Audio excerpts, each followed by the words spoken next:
So eventually, while I was at work, my sister would come in sometime to let the lady in.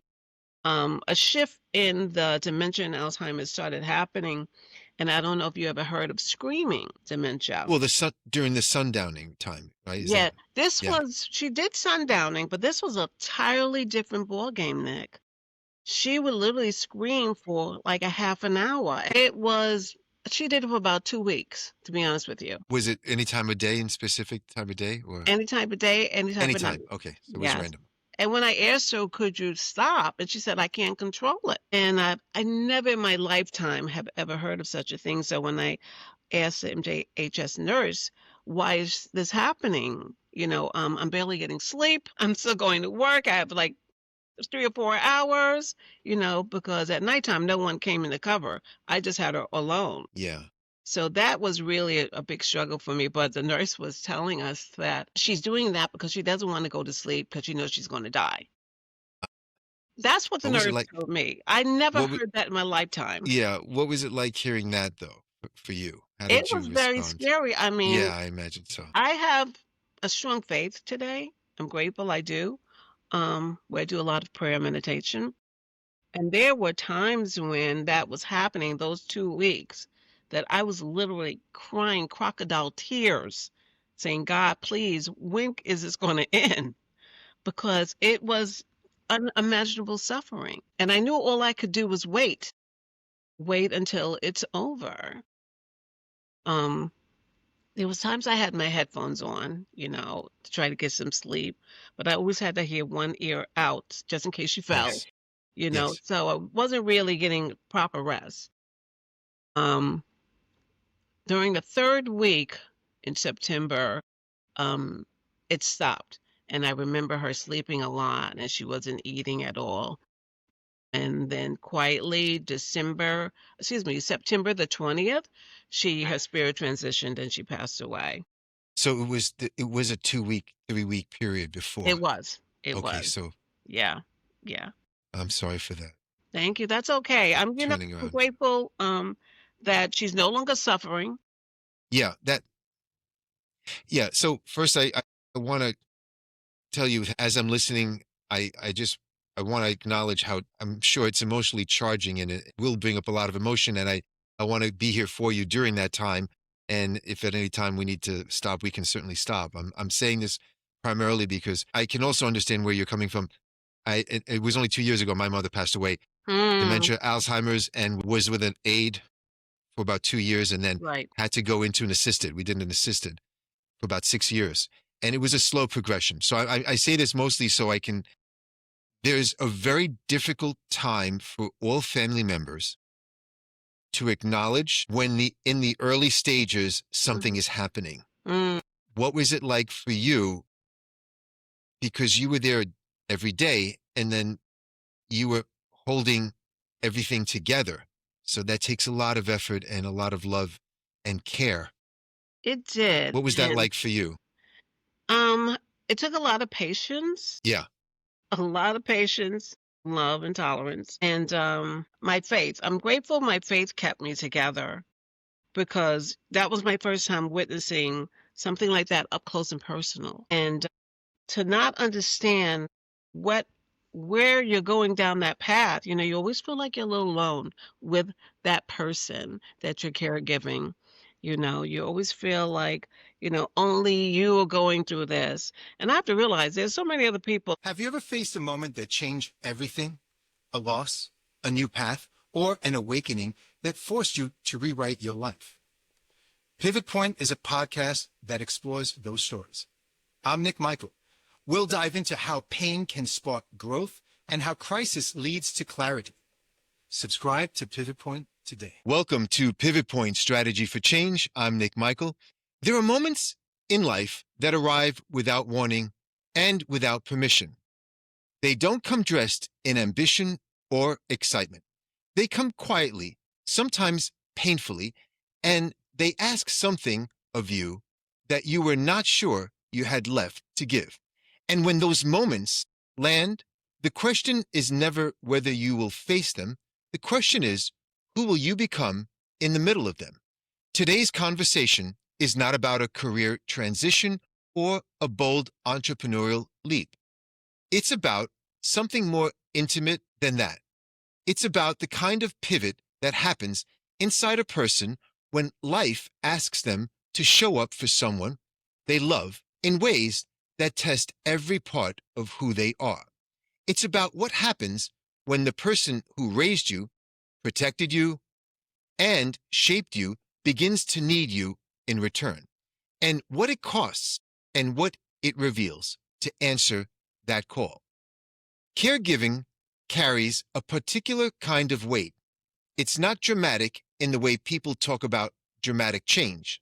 It unfolds slowly, and the losses that come with it accumulate forever before we even realize how much has always or already shifted. The grief is not always tied to death. Sometimes it comes earlier in smaller moments when you reach for someone and they are not quite there the way they used to be. My guest today, Yvonne, knows that experience from the inside. She stepped into the role of primary caregiver for her mother through the progression of Alzheimer's and dementia. And what she discovered along the way was not just how to survive something hard. She discovered what it means to surrender without giving up, to ask for help without losing yourself, to hold fear in one hand and faith in the other, and keep moving anyway. This conversation is about the internal pivot, the kind that does not show up on a resume or get celebrated at a dinner table, but quietly transforms the way you understand strength, control, presence, and purpose. Yvonne, thank you very much for joining us here on Pivot Point Strategy for Change. I'm really excited to speak with you today. Yeah, you're welcome. I want to just begin really where you'd like to begin. I'm sure there are many pivot points throughout your life that you might have experienced. And what I often tell people is we can certainly talk about many different ones at another time, but if there's a pivot point that occurred in your life that you'd like to share, what would you like to tell us about? Oh, definitely when I became a caregiver. But way prior before that, I would have to say, give a little background. I'm the youngest of three, older sister and brother. And I was the last one to leave the nest. So my relationship with my mother, who was a widow for since 1978, we were very, very close. We was always very close. So it was a time when she had her first stroke, and she bounced back pretty well after that, and then 2 years later she had another stroke, and that one she didn't bounce back too quickly. The left side wasn't strong. So I decided to have her move in with me so I could take a look at her. Mentally she was fine though. She could recite stories and tell you her whole history of her life and who she met. So I didn't see the Alzheimer's or dementia at all, Mm, at least not yet. So as time went on, I slowly saw that the transition of the thinking. She started repeating herself over and over and over again. And she would get upset, you know, if I question it. mm, So, many times we took her to the doctor, a neurologist did say, she's going through the beginning of the stages. mm, So, her primary care gave her some medication to take and things. It's like calcium buildup of the mind also in the brain. And because of her age too, at that time she was like still in a little bit of in her early 80s, but it got progressively worse. So by the time I would say like 89 or 90, it got really strong and aggressive. And one thing she always told me though, Nick, she said, whatever you do, please do not put me in a nursing home. yeah. She did not want to go there. And, there was a time in her life when she was younger, she was an assistant caretaker. That's what she did for a living. Mm, So, going to people's homes, taking care of them, helping them if they, had some disabilities. So, she would hear stories of, the nursing home, how bad they treat you. So that stuck in her mind that, I don't want to go there. I'm not going to be taken care of. So, I always told her, you don't have to stay here with me. I'll take care of you. I have an older sister and brother, although my brother's way out Long Island. My sister's not too far. She can, we could tag team and help each other out. So, and I'm grateful my sister stayed close because by the time it got really, really bad, when I wanted to go out and socialize with my friends, my sister had to come over. The time it started turning worse was last year. I would say late spring. It got really, really bad. Her doctor was telling us, he would always say, "How's her eating? How's her eating? If she's eating Yeah. good, everything's okay." But, she really wasn't. Sometimes she would eat good, sometimes she wasn't. But, she got very, very quiet, very much to herself. And I would ask her questions. Sometimes she would answer, sometimes she didn't. So by the summer, it got really, really bad. She was going in and out of the hospital a lot at this time. A lot of times she would fall out of the bed and I couldn't pick her up, at all. How did you manage to get her up? Did you had to I have would help? call, yes, I would call the, oops, EMS? sorry. There's a Yeah. thunderstorm. I don't know if you heard that. Yeah, no, I heard we have it here too. Yes. So I would always have to call, the, 911 and they 911, would, right, EMS, yeah, EMT. yes. And so she went back and forth to the hospital, and there was really nothing else they could do.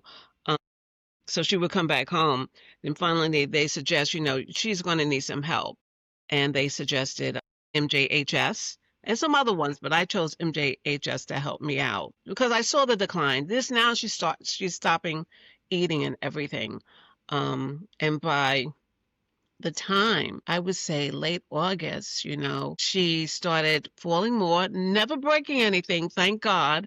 But yeah, I would have to call a lift and assist. They have this lift and assist, and they would always come and pick her up and everything like that. And I didn't have a medical bed at the time in my home. I had a lot of buffer pillows to protect her. But somehow she would always slip out, but it would never hurt herself.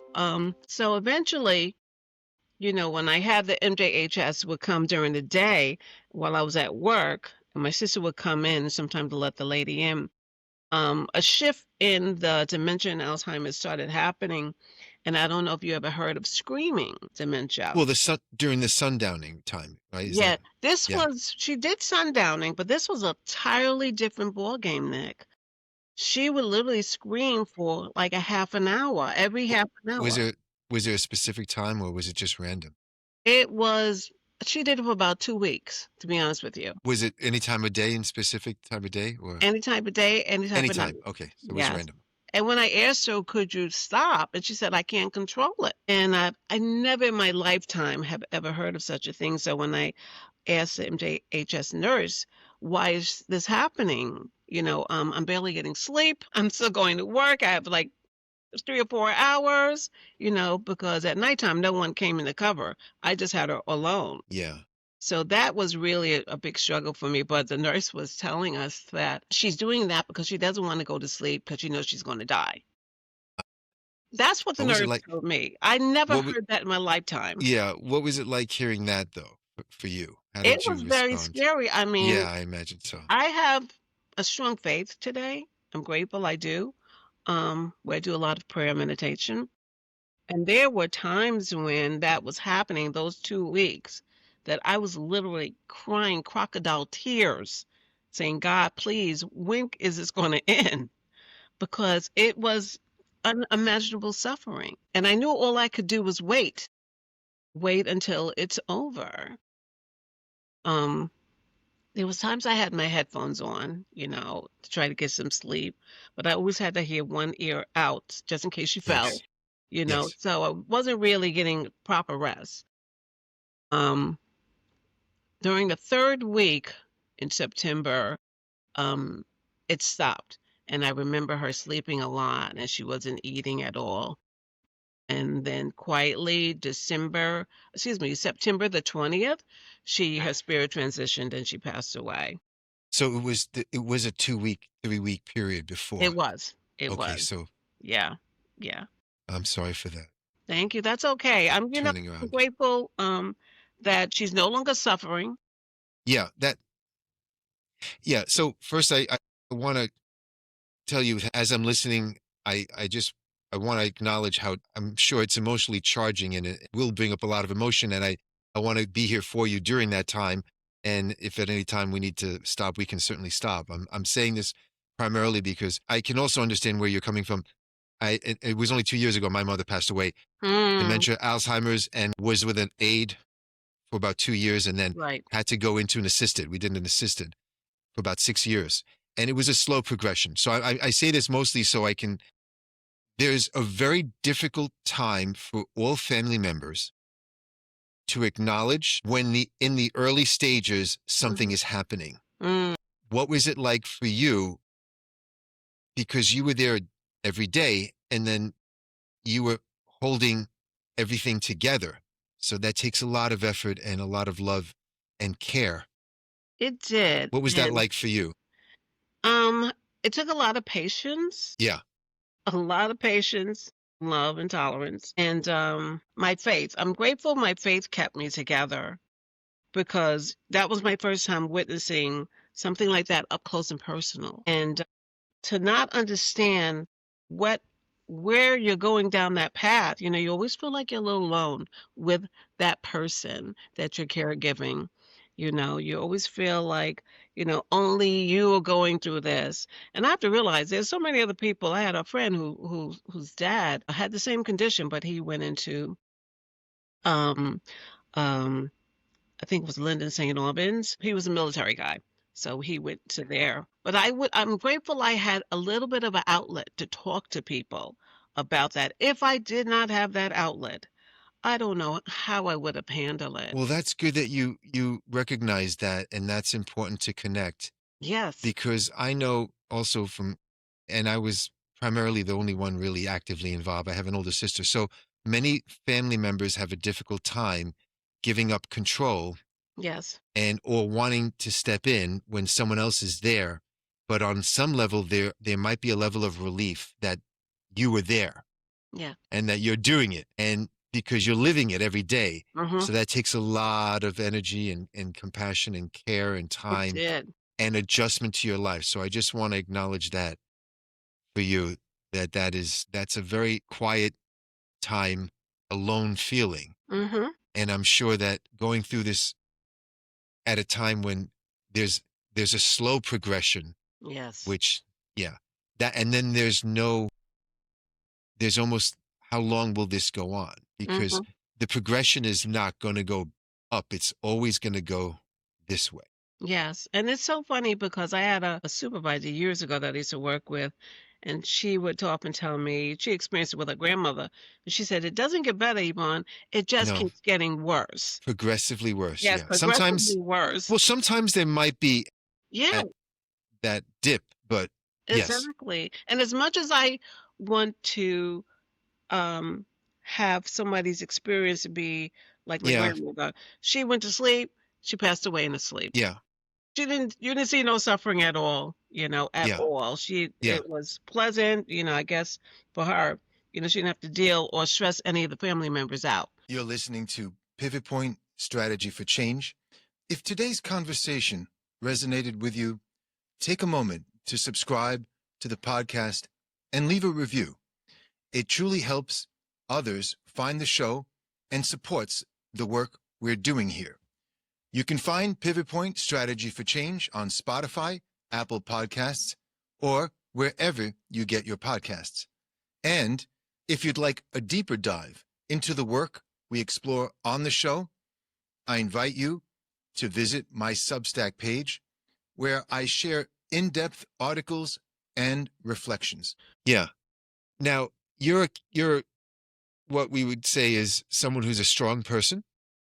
For you to be willing to take on, there's always a lot of love and care, and you're now giving back. Most of the time, and I'm going to say generally speaking, caretakers oftentimes don't want the support from outside.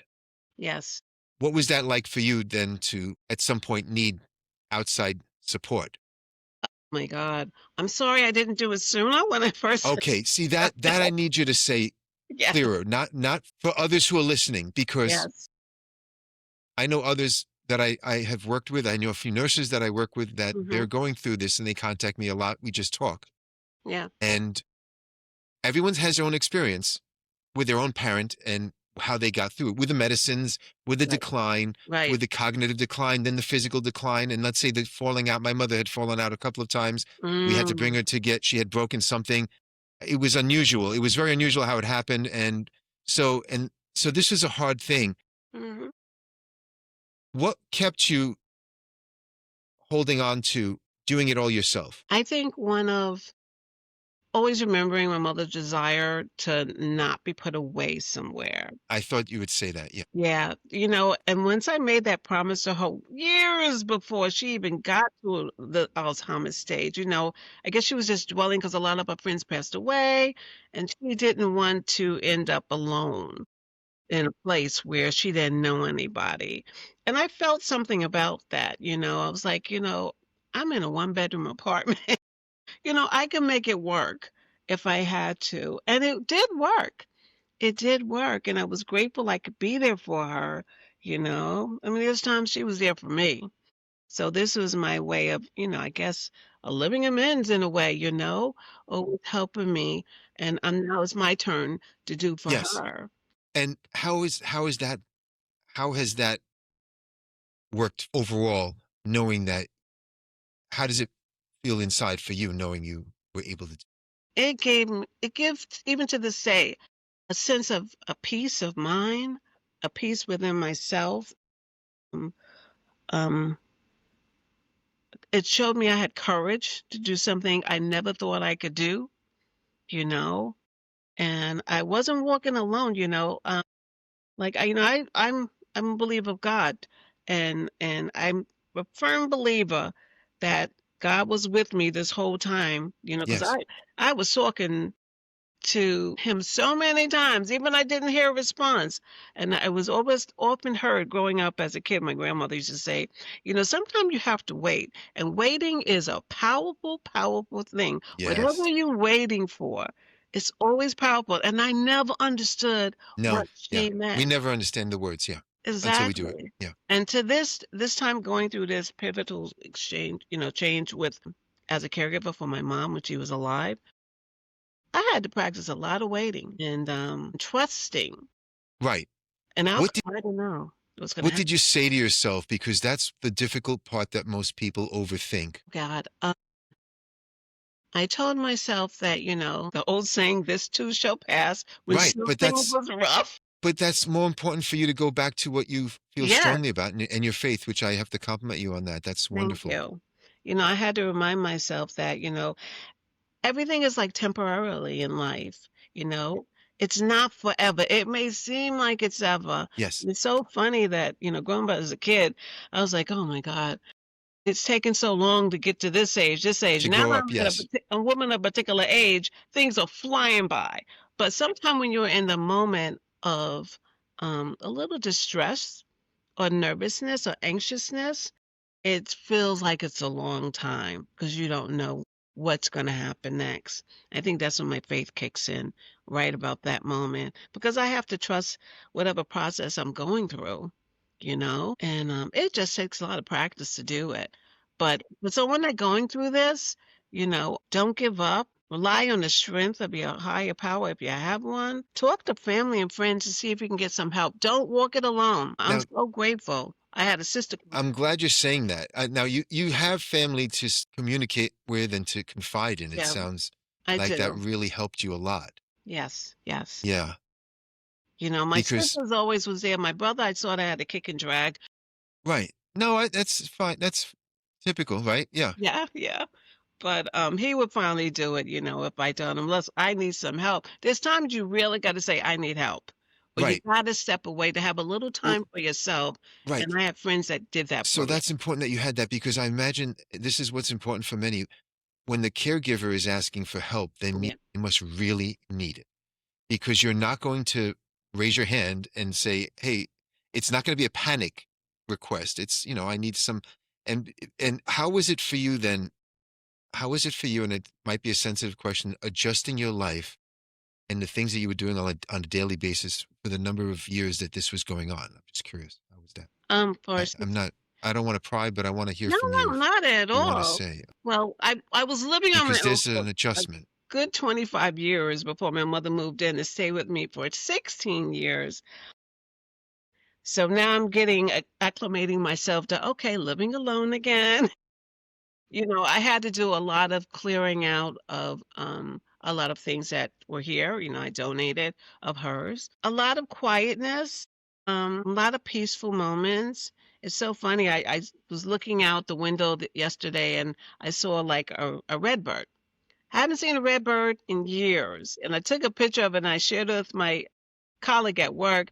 And she said, this is like a red cardinal or something like that. She said, when you see those, that means someone's looking over you. Someone from heaven is looking over you. And I was like, that has got to be my mother. Yes, And it I is. never saw the bird again, but I took a picture of it so I could always remember of it. Yeah, I love stories like that. I was going to say I have the counseling that I do, and I work with young kids as well. Mm-hmm. And not too long ago, one of their teachers passed away, Mm, and the little girl had her in kindergarten. I think she's in fourth or fifth now, fourth.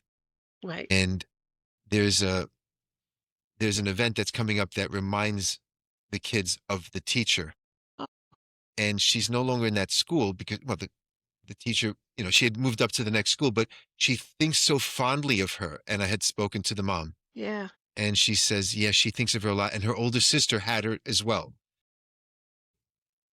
She wanted to tell me, she knocked on the door and said today, she said, I was thinking of her, and I have a feeling, I guess that's a good warm feeling. And you Mm-hmm. can come and find me. And that means we're thinking of them and we care about them and they care about us. And that Yeah. means they're thinking about us. Yes. And she took a deep breath, and I walked her back, and it was just the right moment. Yeah. Oh, that's And beautiful. I know exactly what she meant. And I said, I feel like that too. There was an Yeah. event coming up that reminded everyone of this particular teacher who recently passed away. So Yeah. it's a very dramatic moment, but I look at those moments as opportunities for us to think about, remember, and own and keep with us and honor. I really look at it as an honor Yes, to honor. indeed. Yeah. Yes, indeed. So for you, it must have been very hard then to you had hospice care in the house Mm-hmm. at the home? Yeah. Yes. How was it getting to that point for you? There was a had to get comfortable with it. Definitely had to get comfortable with it. Right, because you're doing things on your own. Yes. I don't Because need any help. right, right, I right. got this. But now it's different though. It was so different and So you know there's a the point where you made a decision. I'm curious about that. well that decision happened because my mother kept going back and forth to the hospital, Right. And this is when she was falling a lot, not injuring herself, not breaking any bones, but when you take her to the emergency room, they have they see how many times she comes in. Yeah. And they were saying there's really nothing we could do for her. She's she's still suffering from Alzheimer's and dementia. So, it's best for you to get hospice care, they was telling me, because they did so many tests and you know, I wasn't going to have her operated on at 94 years old for, let's say, polyp or anything like that. That didn't make any sense. So I said, no way. So they would send home, but before they sent her home, there was one nurse that said, she's really ready for in-home hospice care, and I would suggest you How do was that. it hearing that? I used to work in hospitals too. I'm just Yeah. curious. It was a little scary, but a relief because I had a whole bunch of choices, and I just decided on going for MJHS at the time, because they had good reviews. I always look at my reviews and on the websites. So I was grateful that I made the choice. They were good. They were very thorough. Came on time, no complaints. My mom even liked them when she was aware. So I was starting to get very comfortable with that. And I was grateful that, Nick, that my job that I currently still have, they did allow some days for me to work from home so I can be with the nurse. So I was grateful for that. What fears came up for you when hospice entered the picture for you? Because everyone has, I want to give you a moment to think, because everyone has an impression about no, or I'm afraid now.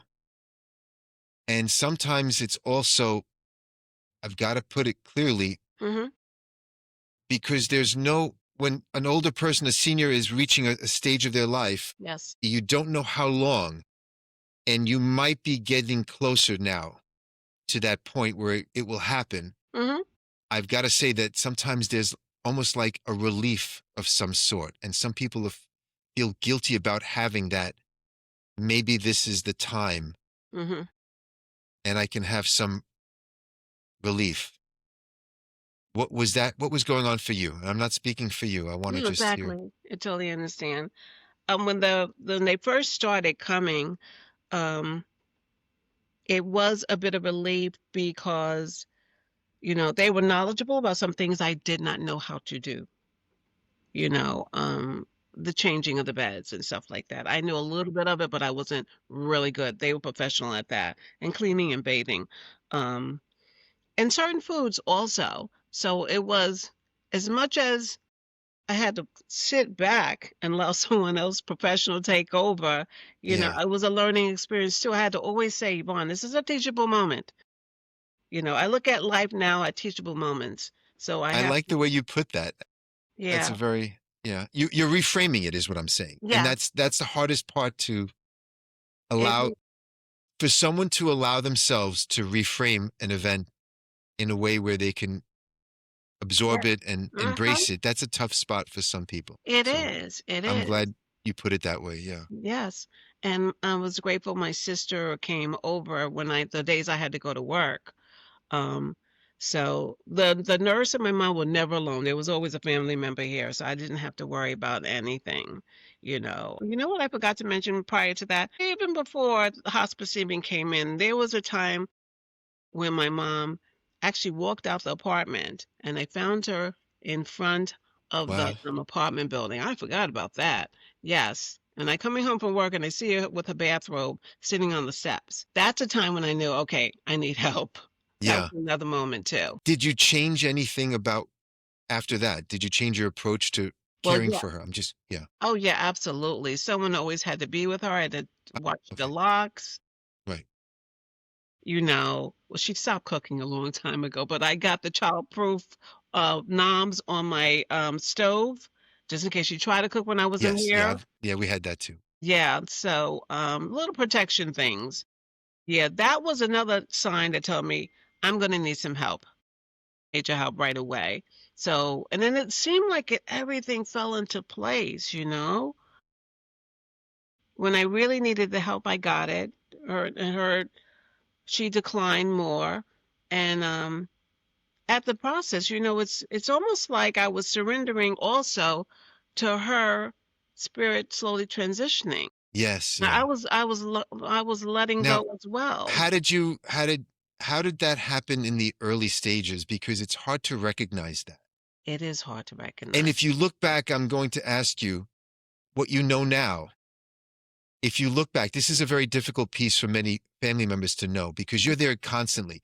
So if Yes. you look back, when did you start to recognize early stages of when the condition was impacting your mother? Like what Um, I have my own I was going to share, but I want to yeah. hear yours. Well, there was a time when she would tell me she doesn't feel good. She says Right. something's not right. Definitely, she would think I'm stealing out of a pocketbook, which I Huh? Yeah. wasn't. The So, mistrust. yes, Yes. her Any trust. paranoia? Anything? Oh my God, Yeah. always paranoia. And I was always have to comfort her and tell her, no, that's not really happening. Right. And then a doctor told me once so that I should go along with it, because no matter what I say, she's not going to believe it. So comfort her and Good go point. along and say, you do hear that noise. You do see somebody standing there that you really don't see. So I try both ways, both methods, and sometimes it comforted her, sometimes it didn't.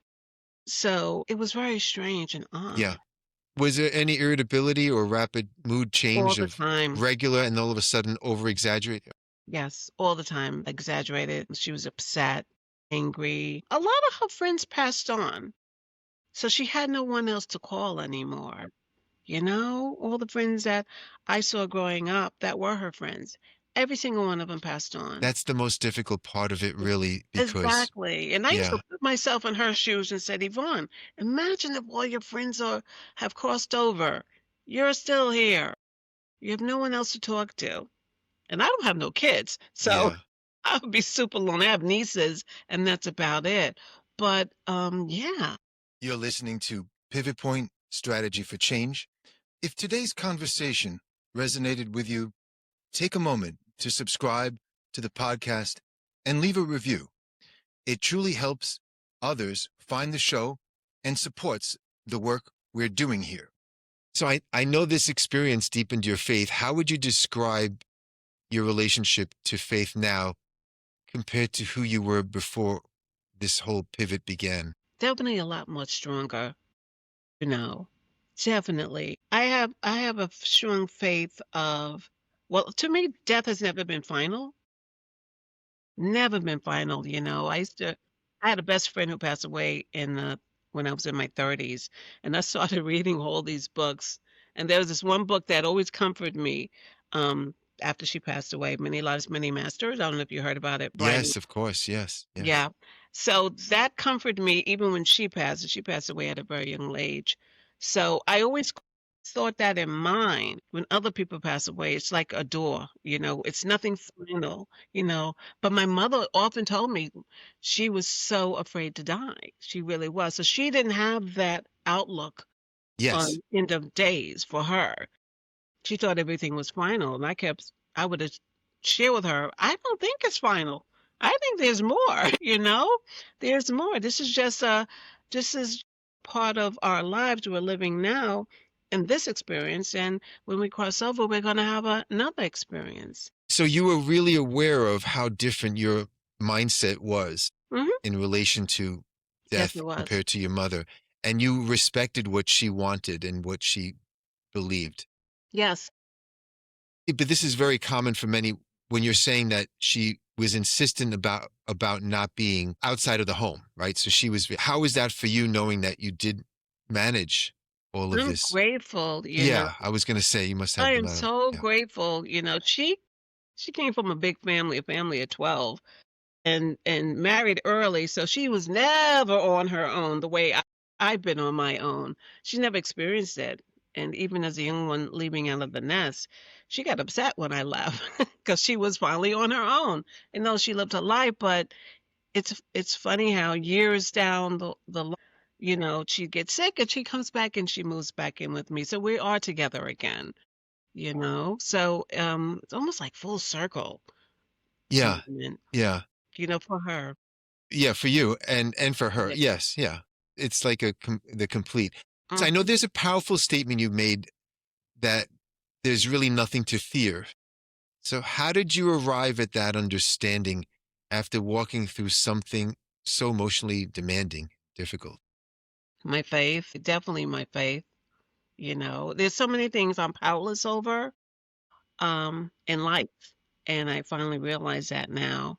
I practice more acceptance. I do a lot of prayer, and prayer is incredibly powerful. That has been a tool that has helped me for sure. But yeah, it definitely increased my faith and let me know that, I have more courage inside of me to do things and help others than I ever thought possible. It sounds like you've gotten stronger, I've gotten essentially. so much Right, right. stronger. Only So downside, I'm gonna have to admit this, since my mother's passed away, um, because I'm a woman of a particular age and my joints are now aching a little bit more. I didn't feel them at all, Nick, when I was helping her. But now, the arthritis is getting yeah, stronger. I'm like, okay. that is yeah. Oh, So I hear there you. is that little downside. And Yeah, I of don't know if course. that's a caregiving thing, but yeah, Well, you stayed tough, both emotionally, physically, mentally, to be there for her at a sacrifice. So you did sacrifice yeah, I a did. significant Surely amount. did. What did you discover about yourself during this journey that you might never have found without it? I have more patience than I thought I ever had, Definitely with her. It's funny how you can have patience for some things and patience not for other things. But when it comes to a caregiving, helping somebody else, definitely have more patience now because so caring about them. I don't have time to think about my own worries, so my focus on them, I guess that's more unselfishly giving of myself, helping them instead of worrying about the woes that's in my life. I don't have time to think of both things at one time, and I'm grateful to see that I could practice that faithfully and not give up, not give up at all. I For always like, someone, no, I'm yeah, sorry. I always like doing service, even, I don't have no children, but I remember one time in my 30s, I decided I want to give back. I want to give back. And I decided to become like a big brother, big sister right, right. to a little 12-year-old. And I did that for like 6 years. And it was really, really good. It felt so good, and I remember the gentleman of the organization, he said, "Yvonne, it's so good that we do this, but always remember, we're not supposed to see the outcome of what we do. We're just supposed to practice what we do in the moment." Nicely. And it was so nicely put because, Yeah. she was such a shy little girl when I met her, saying one or two words, and then by the time she was 16, she couldn't stop talking. And then that was the end of the program. That was the end of my mentoring for her. So I look at that with caregiving, I was present just for the moment to help my mother to the best of my ability. And, I can't do everything perfect, but I could try my best. No, yeah, right. It's just giving yourself, which is the most important gift. Yes, So for someone listening right now who is quietly carrying the weight of caregiving and feels like they're running out of road or just what would you want them to hear or to know? God, they are definitely not alone. Ooh, and there's so much outlets out there that I wasn't even really aware of for caregivers where you can call in and talk to other people that are going through the same thing. There was a website I found. Oh, I wish I could remember it now. Is it caregivers.org? Okay. People were sharing their experiences, what was happening. Some people were giving feedback on suggestions. It was the best thing ever. And I remember going on there quite often just to look at, are you experiencing this? Because I'm experiencing this. And you find out that you're not alone. And Yeah. what you're dealing with, Yeah. so many other people are dealing with the same exact thing. And that's the hardest part for many when they don't feel like there are others out there going through what they're going through or and Exactly. when they do really connect, there's a relief and there's an openness there's a connection that comes out from it, Yes. which is Yes. so good. So when you think about your mother today, what part of her spirit continues to stay closest to you? Her Southern personality. She grew up in the South in Virginia, and though she was in New York for many years, she Right. still had that Southern hospitality, the Yeah. warmth, to make people feel comfortable. Yeah. And I think that's innately in part of me, you know. Yes.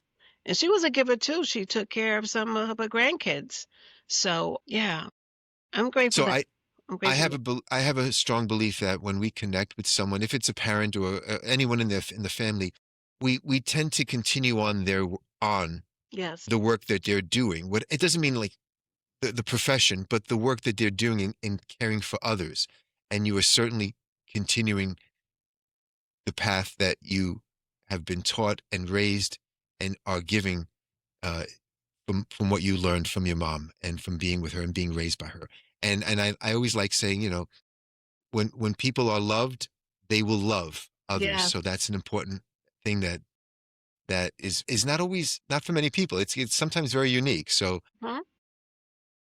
because when you've had true love and you understand what that involves, you can certainly give that back. And so I can see how important that was for you to go forward with all of this. Absolutely. She was such a loving my mom was very loving, very much loving, you know? So, yes, that's absolutely true. And that caring comes through in how you live your life too, and how you're, yeah. Is there anything else before we close up that you'd like to mention that you think is important for anyone who has had to maneuver and navigate the more often than not, the slow progression of a loved one battling, a condition that is very difficult to be around or to even notice in the early stages, and then living with it. Mhm. What comes to mind? What do you think someone would benefit knowing from what you've been through? I would say, to definitely be strong, like, what you're going through is maybe challenging, but it's not going to be forever. It is definitely temporarily, and no matter how long it looks, definitely get connected with some networks, get a network around you so you could talk to someone, an outlet.